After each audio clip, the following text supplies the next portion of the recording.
Hi எல்லாருக்கும் வணக்கம். Welcome back to my channel. நீங்கள் இப்போ தான் ஃபர்ஸ்ட் டைம் என்னோட வீடியோ பார்க்குறீங்கன்னா ப்ளீஸ் சேனலை சப்ஸ்கிரைப் பண்ணிக்கோங்க. அப்படியே பக்கத்தில் உள்ள பெல் ஐக்கானே கிளிக் பண்ணிக்கோங்க. இன்றைக்கி நம்ம இந்த வீடியோவில் என்ன பார்க்க போகிறோம்னா, தீராத கடன் இருக்குதா, நிறைய நகையெல்லாம் அடகு வச்சுருக்கீங்களா, அதெல்லாம் எப்படி மீட்கிறதுங்கிற ஒரு சூப்பரான செவ்வாய் பரிகாரம் தான் சொல்கிறேன். இது வந்து என்னோடய லைஃப்பில் நான் எப்பொழுதுமே செஞ்சிட்ருக்க பரிகாரம். வாங்க லேட் பண்ணாமல் வீடியோக்குள்ளே போயிடலாம். அதுக்கு முன்னாடி நம்ம நிறைய வீடியோஸில் சொல்லியிருக்கோம், நம்ம மாக்காலம் போகிறது எதுக்காகனா, நமக்கு கண்ணுக்கே தெரியாத சின்ன சின்ன உயிரினங்கள், அதாவது எறும்பெல்லாம் வந்து அந்த மாக்கோளத்தை சாப்பிட்டு உயிர் வாழும். இதனால நம்மளோட கர்மவினை போகும் அப்படிங்கிறது. இதை தான் இப்போ நீங்கள் வந்து கண்கூட பார்த்துட்டு இருக்கிறீங்க.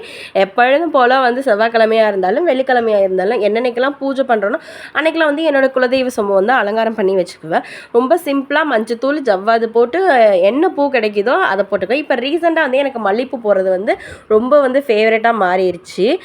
ஓகே, நம்ம இப்போ லேட் பண்ணாமல் செவ்வாய் பரிகாரம் என்னன்னு வந்து பார்த்துடலாம். இப்போ வந்து நம்ம வீடுகளில் வந்து நிறையா நம்ம வந்து தங்க நகைகளை வந்து அடகு வச்சுருப்போம். பொதுவாகவே நகைகள்னாலே நம்மளோட அவசர தேவைகளுக்கு வந்து அடகு வைக்கிறதுக்கு தான் நகைகள். அது மட்டும் இல்லாமல் வெளியில் வந்து நிறையா வட்டிக்கு வாங்கியிருப்போம், இல்லைன்னா நிறையா லோன் எடுத்திருப்போம். இதெல்லாம் வந்து நம்ம கொஞ்சம் கொஞ்சமாக எப்படி அடைக்கலாம் அப்படிங்கிற ஒரு சிம்பிள் பரிகாரத்தை வந்து நான் உங்களுக்கு வந்து இதில் ஷேர் பண்ணுறேன். இது வந்து எப்பொழுதுமே என்னோடய வாழ்க்கையில் வந்து நான் செஞ்சிட்ருக்க பரிகாரம். இதை வந்து கண் கூட எனக்கு பலன் கிடைச்சதுனால இந்த பரிகாரத்தையும் வந்து நான் உங்களுக்கு வந்து ஷேர் பண்ணுறேன். இப்போ வந்து நம்ம செவ்வாய் ஹோரை வந்து எல்லாருக்குமே தெரியும். ஹோரைனாலே சொல்லுவாங்க, ஹோரை எறிந்து செயல்பட்டால் வெற்றி நிச்சயம் அப்படின்னு. அது என்னமோ உண்மைதான். நம்ம கரெக்டான டைமை வந்து பயன்படுத்திக்கிட்டு ஒரு விஷயம் வந்து செய்யும்போது கண்டிப்பாக அது வந்து வெற்றியில தான் முடியும். இது வந்து என்னோட அனுபவபூர்வ உண்மை. இதை வந்து நான் என் லைஃப்பில் வந்து பார்த்ததுனால சொல்கிறேன். இப்போ வந்து செவ்வாய் டைமிங் வந்து என்னென்னு பார்த்துடலாம். காலையில் வந்து 6 to 7, மதியானம் வந்து 1 to 2, நைட்டு வந்து 8 to 9. இந்த 3 வேளையிலையும் இந்த 3 நேரத்தில் உங்களால் இந்த பரிகாரத்தை வந்து எப்போ பண்ண முடியுமோ வந்து அப்போ வந்து இதை நீங்கள் வந்து பண்ணிக்கோங்க. ஃபஸ்ட் டைம் வந்து ஸ்டார்ட் பண்ணும்போது வந்து வளர்பிறை நாளாக பார்த்து ஸ்டார்ட் பண்ணால் ரொம்ப நல்லது. அதுக்கு என்ன காரணம்னா, வளர்பிறைனா நம்ம பண்ணுற நல்ல விஷயங்கள் வளரும் அப்படிங்கிறது. இல்லை தேய்பிறையாக அமைஞ்சிருச்சு பண்ணுறோன்னா அதனால ஒன்றும் பிரச்சனையும் கிடையாது. நம்ம தேய்பிறை நாட்கள்லையுமே வந்து செஞ்சுக்கலாம். இப்போ வந்து இந்த பரிகாரம் வந்து எந்த கிழமையில் செய்யணும்னு பார்த்தீங்கன்னா வந்து நான் ஆல்ரெடியே சொல்லிட்டேன், செவ்வாய் ஹோரை அப்படிங்கிறப்போ வந்து இது கண்டிப்பாக வந்து நம்ம செவ்வாய்க்கிழமை வந்து செய்யணும். செவ்வாய்க்கு அதிபதியான கடவுள் யாருன்னு கேட்டிங்கன்னா முருகப்பெருமான். நம்ம வந்து முருகப்பெருமானை வேண்டி தான் வந்து இந்த பரிகாரமே வந்து நம்ம பண்ண போகிறோம். அது மட்டும் இல்லாமல் ஒருத்தரோட வாழ்வியில் வந்து செவ்வாயோட பார்வை வந்து இருக்கும் பொழுது அவங்களுக்கு வந்து சீக்கிரம் நிலம் வாங்குறதுக்கு, வீடு கட்டுறதுக்கான யோகம் இருக்கும். அது மட்டும் இல்லாமல் செவ்வாயோட பலன் வந்து நம்மளோட வாழ்க்கையில் அதிகமாக இருக்கும்போது கடன் தொல்லை வந்து குறையும் அப்படிங்கிறது வந்து ஐதீகம். இப்போ வந்து என்னென்னா, ஒரு பேப்பர் எடுத்துக்கோங்க. அந்த பேப்பர் எடுத்துகிட்டு எப்பொழுதும் போல் முழுமுதற் கடவுளான விநாயகர் நினச்சி பிள்ளையார் சொல்லி போட்டுட்டு உங்களோட குலதெய்வம் பேரை எழுதிடுங்க. எழுதிட்டு நம்ம வந்து இப்போ வந்து முருகப்பெருமானை நினச்சி தான் இந்த பரிகாரத்தை வந்து நம்ம பண்ண போகிறோம். அப்படிங்கிறப்ப உங்களோட குலதெய்வத்துக்கு கீழே வந்து ஓம் முருகான்னு போட்டுக்கோங்க. நம்ம எந்த பரிகாரம் பண்ணாலும் எந்த பூஜை பண்ணாலும் அதில் வந்து முதல்ல வந்து முழுமுதற் கடலான விநாயகரோட அனுமதியும் நம்மளோட குலதெய்வத்தோட அனுமதியும் வேணும்.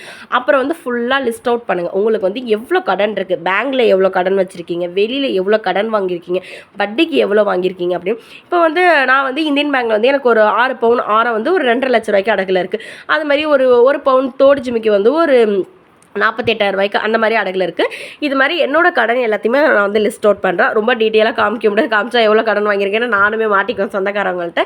இது எல்லாத்தையுமே எழுதி ஃபுல்லாக வந்து அதை நல்லா மடிச்சிடுங்க. மடிச்சுட்டு காசு உங்கள்கிட்ட எவ்வளோ 10 ரூபாயாக இருந்தாலும் சரி, 20 ரூபாயாக இருந்தாலும் சரி, 100 ரூபாயாக இருந்தாலும் சரி, 500 ரூபாயாக இருந்தாலும் சரி, அதை வந்து எடுத்து இந்த பேப்பரோடு சேர்த்து ஒரு மணி பர்ஸில் வந்து போட்டு வச்சுருங்க. இது வந்து எப்போ செய்யணும்னா அந்த ஹோரை டைமிங்கில் செய்யணும். காலைல 6 to 7, இல்லைனா மதியம் வந்து 1 to 2, இல்லைனா வந்து ஈவினிங் வந்து 8 to 9. இந்த டைமில் வந்து நீங்கள் ஃபஸ்ட்டு ஸ்டார்ட் பண்ணும்போது இது மாதிரி இந்த பேப்பரில் எழுதி அந்த 100 ரூபாயோ 200 ரூபாயோ 500 ரூபாயோ அந்த காசு போட்டு இந்த பர்ஸில் வச்சுட்டு சாமி இடத்துல நீங்கள் சாமி கும்பிட்ற அன்றைக்கி வந்து வச்சுருங்க.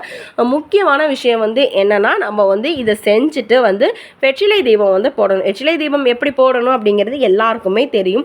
6 வெற்றிலையில் சந்தன குங்குமம், அப்படி இல்லைனா மஞ்சள் குங்குமம் வச்சு 6 விளக்கு, அப்படி இல்லைனா ஒரு விளக்கு, இல்லைனா இப்போ வந்து வேல் விளக்குமே விற்கிது, அது வச்சு வந்து நம்ம வெற்றிலை தீபம் வந்து போட்டுக்கலாம். நெய்யோ இல்லது எண்ணெயோ ஊற்றி இதை வந்து சாமி எடுத்துகிட்டு அன்றைக்கி ஒரு நாள் ஃபுல்லாக வச்சுருங்க.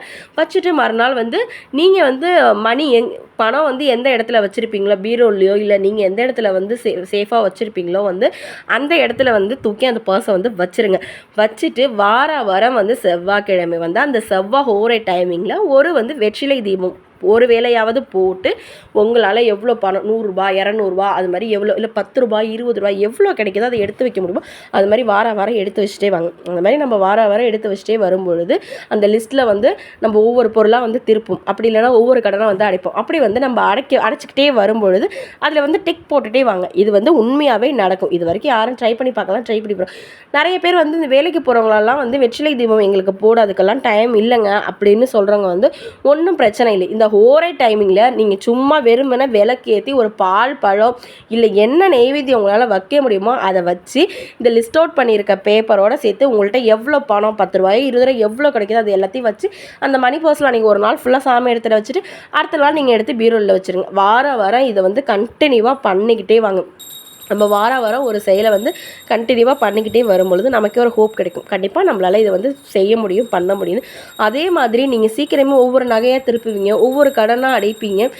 இது மாதிரி வந்து நீங்கள் வாரம் பண்ணிக்கிட்டே வாங்க. இப்போ ஒரு 10 வாரம் 20 வாரம் நீங்கள் பண்ணிட்டீங்க, ஓரளவு அதில் இருந்த நகையோ இல்லை ஒரு கடனையோ நீங்கள் அடைச்சிட்டிங்கன்னா திருப்பியும் ஒரு செவ்வாயில் திருப்பியும் வந்து லிஸ்ட் அவுட் பண்ணுங்கள் என்ன கடன் வச்சுருக்கீங்க அப்படின்னு. திருப்பி புதுசாக ஸ்டார்ட் பண்ணுங்கள். ஏன்னா நம்ம கடன் இல்லாமல் வாழ்க்கையை வந்து வாழவே முடியாது, நகையை அடக வைக்காமே வாழவும் முடியாது. இது மாதிரி பண்ணிவிடுங்க. இது மாதிரி பண்ணி பாருங்கள். இது உண்மையிலேயே வந்து கை கொடுக்கும். இது வந்து என்னோடய லைஃப்பில் நான் எப்பொழுதுமே பண்ணிட்டுருக்கிறது.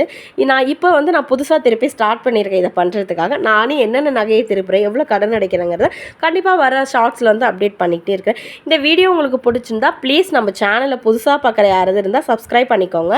நெக்ஸ்ட் ஒரு இன்ட்ரெஸ்டிங்கான வீடியோவில் பார்க்கலாம். அது வரைக்கும் பாய், கீப் வாட்சிங்.